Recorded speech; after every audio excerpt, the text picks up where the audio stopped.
Okay, here we go again. Is there any divination against Israel? According to this time it shall be said of Jacob and of Israel, what hath God wrought? Behold, the people shall rise up as a great lion, and lift up himself as a young lion. He shall not lie down until he eat of the prey, and drink the blood of the slain. And Balak said unto Balaam, Neither curse them at all, nor bless them at all. But Balaam answered, and said unto Balak, Told not I thee, saying, All that the Lord speaketh, that I must do? And Balak said unto Balaam, Come, I pray thee, I will bring thee unto another place. Peradventure it will please God that thou mayest curse me them from thence. And Balak brought Balaam unto the top of Peor, that looketh toward Jeshimon. Then Balaam said unto Balak, Build me here 7 altars, and prepare me here 7 bullocks and 7 rams. And Balak did as Balaam had said, and offered a bullock and a ram on every altar. All right, so they're going to the third place, I think it is, for 7 altars. Numbers 24. And when Balaam saw that it pleased the Lord to bless Israel, he went not as at other times to seek for enchantments, but he set his face toward the wilderness. And Balaam lifted up his eyes, and he saw Israel abiding in his tents according to their tribes. And the Spirit of God came upon him. And he took up his parable and said, Balaam the son of Beor hath said, and the man whose eyes are open hath said, He hath said, which heard the words of God, which saw the vision of the Almighty, falling into a trance, but having his eyes open, How goodly are thy tents, O Jacob, and thy tabernacles, O Israel! As the valleys are they spread forth, as gardens by the river's side, as the trees of line aloes which the Lord hath planted, and as cedar trees beside the waters. He shall pour the water out of his buckets, and his seed shall be in many waters, and his king shall be higher than Agag, and his kingdom shall be exalted. God brought him forth out of Egypt. He hath, as it were, the strength of an unicorn. He shall eat up the nations, his enemies, and shall break their bones and pierce them through with his arrows. He couched, he lay down as a lion, and as a great lion. Who shall stir him up? Blessed is he that blesseth thee, and cursed is he that curseth thee. And Balak's anger was kindled against Balaam. And he smote his hands together. And Balak said unto Balaam, I called thee to curse mine enemies, and behold, thou hast altogether blessed them these 3 times. Therefore now flee thou to thy place. I thought to promote thee unto great honour, but lo, the Lord hath kept thee back from honour. And Balaam said unto Balak, Spake I not also to thy messengers which thou sentest unto me, saying, If Balak would give me his house full of silver and gold, I cannot go beyond the commandment of the Lord, to do either good or bad of mine own mind. A house of gold. You can't buy the servant of the Lord. So nobody should be able to buy you out for money. Are you purchasable? The wealthiest people say, everybody has their price. But not this prophet, not you. You're not buyable. You're going to serve the Lord your God all the days of your life.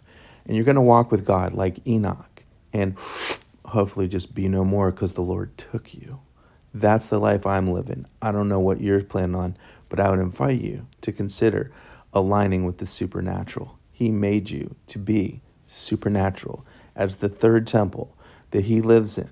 You're the Ark of the Covenant with legs. You are a Holy Spirit kiosk. You carry like Mary the presence of the Most High God, the mystery, hidden from angels for all eternity past, Christ in you, the hope of glory. Christ means the salvation of the world.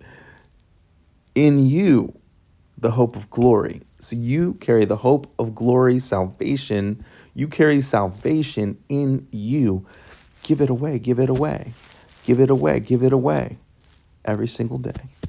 For what the Lord saith, that will I speak. And now behold, I go unto my people. Come therefore, and I will advertise thee what this people shall do to thy people in the latter days. And he took up his parable and said, Balaam the son of Beor hath said, and the man whose eyes are open hath said, He hath said, which heard the words of God, and knew the knowledge of the Most High, which saw the vision of the Almighty, falling into a trance, but having his eyes open. I shall see him, but not now. I shall behold him, but not nigh. There shall come a star out of Jacob, and a scepter shall rise out of Israel, and shall smite the corners of Moab. And Ooh, the scepter. That is, Yeshua holds the scepter of authority. Jesus, Father God gave all power and authority to who? Jesus, Yeshua. And who did he give it to? You and me. And here is the word scepter. He's the scepter that raised up out of Israel. destroy all the children of Sheth. And Edom shall be a possession. Sire also shall be a possession for his enemies. And Israel shall do valiantly. Out of Jacob shall come he that shall have dominion, and shall destroy him that remaineth of the city. And when he looked on Amalek, he took up his parable and said, Amalek was the first of the nations, but his latter end shall be that he perish for ever. And he looked on the Kenites, and took up his parable, and said, Strong is thy dwelling place, and thou puttest thy nest in a rock. Nevertheless, the Kenites shall be wasted, until Asher shall carry thee away captive. And he took up his parable, and said, Alas, who shall live when God doeth this? And ships shall come from the coast of Chittim, and shall afflict Asher, and shall afflict Eber, and he also shall perish for ever. And Balaam rose up, and went, and returned to his place. And Balak also went his way. That was that. I'm going to go a little into 25. Numbers 25. And Israel abode in Shittim, and the people began to commit whoredom with the daughters of Moab. And they called the people unto the sacrifices of their gods, And the people did eat, and bowed down to their gods. And Israel joined himself unto Baal Peor. And the anger of the Lord was kindled against Israel. And the Lord said unto Moses, Take all the heads of the people, and hang them up before the Lord against the sun, that the fierce anger of the Lord may be turned away from Israel. And Moses said unto the judges of Israel, Slay ye every one his men that were joined unto Baal Peor. And behold, one of the children of Israel came and brought unto his brethren a Midianitish woman in the sight of Moses, and in the sight of all the congregation of the children of Israel, who were weeping before the door of the tabernacle of the congregation. And when Phinehas the son of Eleazar the son of Aaron the priest saw it, he rose up from among the congregation, and took a javelin in his hand, and he went after the man of Israel into the tent, and thrust both of them through, the man of Israel, and the woman through her belly. So the plague was stayed from the children of Israel. And those that died in the plague were 24,000. 24,000 people slaughtered. Man, the Old Testament was ruthless. Ruthless, absolutely ruthless. Thank you, Jesus, for coming, because there was pretty much no hope. You just couldn't get it right. Nobody could get it right. And a lot of people just died. And there's one or two heroes that make it to each story. But all right, we're going to Micah 5. Let's read this. This is the prophets. Micah 5. Now gather thyself in troops, O daughter of troops. He hath laid siege against us. They shall smite the judge of Israel with a rod upon the cheek.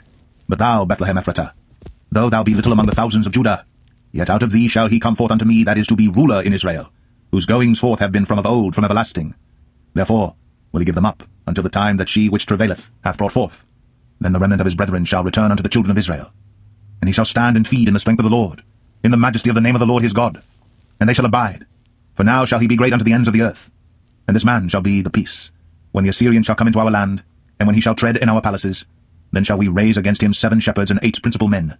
And they shall waste the land of Assyria with the sword, and the land of Nimrod in the entrances thereof.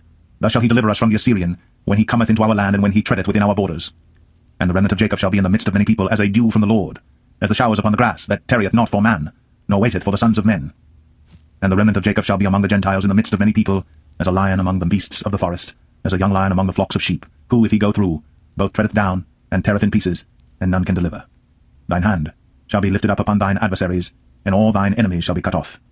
And it shall come to pass in that day, saith the Lord, that I will cut off thy horses out of the midst of thee, and I will destroy thy chariots. And I will cut off the cities of thy land, and throw down all thy strongholds. And I will cut off witchcrafts out of thine hand, and thou shalt have no more soothsayers. Thy graven images also will I cut off, and thy standing images out of the midst of thee, and thou shalt no more worship the work of thine hands. And I will pluck up thy groves out of the midst of thee, so will I destroy thy cities. And I will execute vengeance and anger and fury upon the heathen, such as they have not heard. Micah 6. Hear ye now what the Lord saith. Arise, contend thou before the mountains, and let the hills hear thy voice. Hear ye, O mountains, the Lord's controversy, and ye strong foundations of the earth. For the Lord hath a controversy with his people, and he will plead with Israel. O my people, what have I done unto thee? And wherein have I wearied thee? Testify against me. For I brought thee up out of the land of Egypt, and redeemed thee out of the house of servants. And I sent before thee Moses, Aaron, and Miriam. O my people, remember now what Balak king of Moab consulted, and what Balaam the son of Beor answered him from Shittim unto Gilgal, that ye may know the righteousness of the Lord. Wherewith shall I come before the Lord, and bow myself before the high God? Shall I come before him with burnt offerings, with calves of a year old? Will the Lord be pleased with thousands of rams, or with 10,000s of rivers of oil? Shall I give my firstborn for my transgression, the fruit of my body for the sin of my soul? He has shown thee, O man, what is good. And what doth the Lord require of thee? But to do justly, and to love mercy, and to walk humbly with thy God. The Lord's voice crieth unto the city, and the man of wisdom shall see thy name. Hear ye the rod, and who hath appointed it? Heavy. O man, let's see, up here in 8, he has showed thee, O man, what is good, and what doth the Lord require of thee, but to do justly, to love mercy, and to walk humbly with thy God. How are we doing that this week? Were you snarky with somebody? Are you being just with people? Are you loving mercy? The prophet referred back to the whole Balak story that we started with and used that as an example. And then how it ended, 24,000 dead. We're going to jump from Micah now over to Matthew 21:1.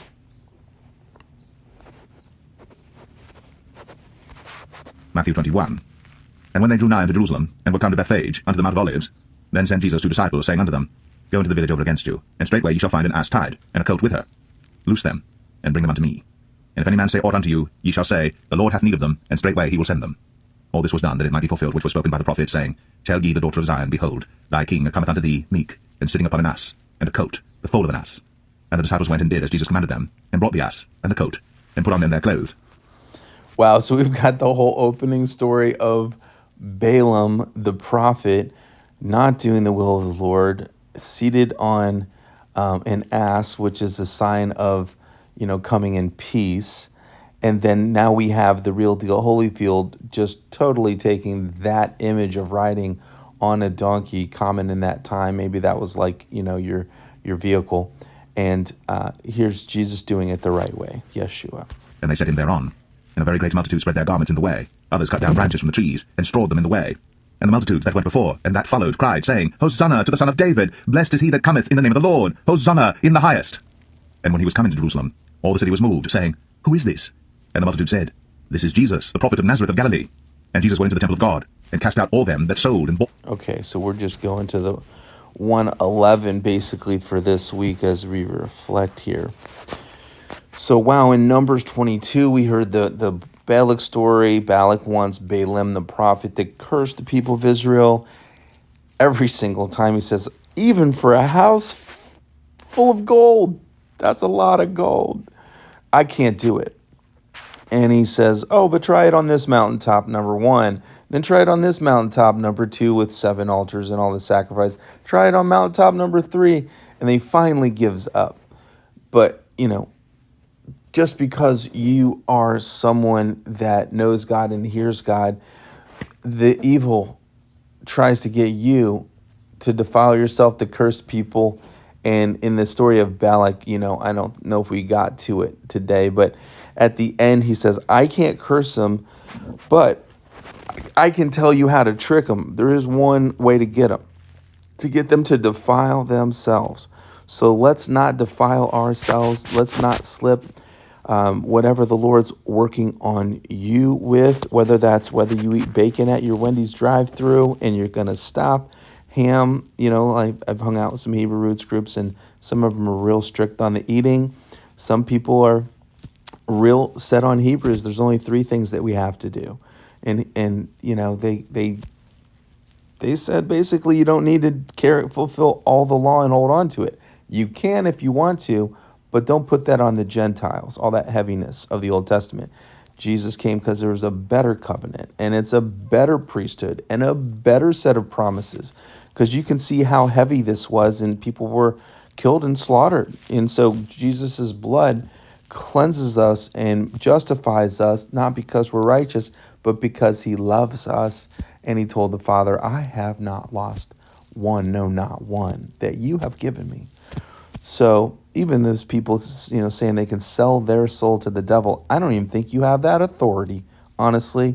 But anyways, this week was really a picture of, your seated position as a prophet for the Lord, hearing from him, being tempted and doing the right thing. And then, what happens if you get off track and really screw up? And that's, Balaam's donkey, his ass saved his butt.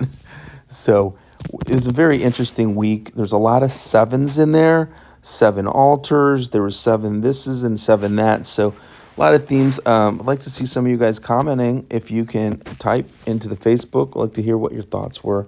The Lord bless you and keep you. The Lord shine his face upon you and be gracious to you. The Lord lift up his countenance upon you and give you peace. Shalom, shalom.